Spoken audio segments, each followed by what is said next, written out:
हजुर नमस्कार अविनाशज्यू। तपाईँ अहिले बेलायतको यो हेज भन्ने मेन सिटीभित्रै हुनुहुन्छ र यो गभर्मेन्टको जुन अलटमेन्टभित्र आफूले तरकारी खेती निकै ठुलो एरिया लिएर गरिराख्नु भएको छ। यस तुलनामा तपाईँले कस्तो अनुभव गरिरहनु भएको छ?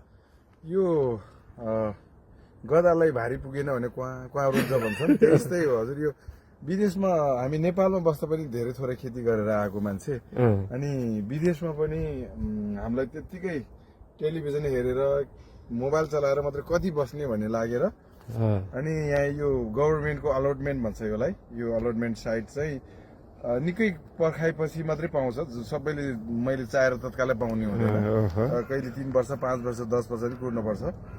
यो अलटमेन्ट चाहिँ मेरो जीवनभरिको लागि हुन्छ। यो अलटमेन्ट यसलाई चेन्ज गर्दैन, एकपल्ट लिएपछि हामीले के अरे जति बेलासम्म युज गर्न मन लाग्छ त्यति बेलासम्म हामीले युज गर्न सक्छौँ।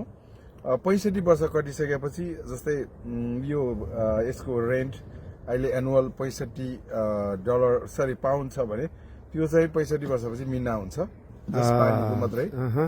पानीको मात्रै पैसा तिरे भयो, 25 पाउन्ड तिरेपछि पुग्छ अहिले हालसालको मूल्य अनुसार।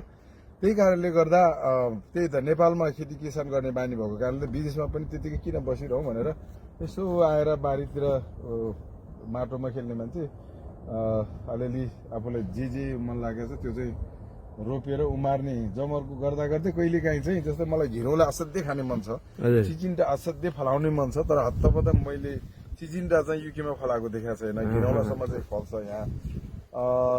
दुर्भाग्य भनौँ अब भर्खर यो अब वेदर एकदमै राम्रो हुँदैछ।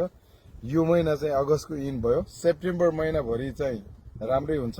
जब अक्टोबर लाग्छ बिस्तारै चिसिँदै जान्छ। यो कम्प्लिटली रहँदैन, यसको ग्रोथ पनि एकदमै घट्दै जान्छ।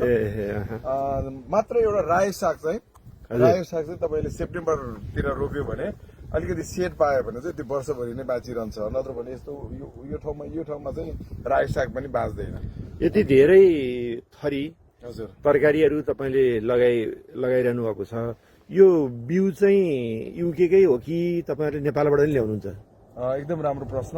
हामीसँग जस्तै यो फर्सीको बिउ, फर्सी यहाँ छिपिँदैछ, त्यसको बिउ हामी आफै निकाल्छौँ। त्यस्तै गरेर यो मकैको बिउ, मकै पनि हामी यहीँ आफै नै निकाल्छौँ।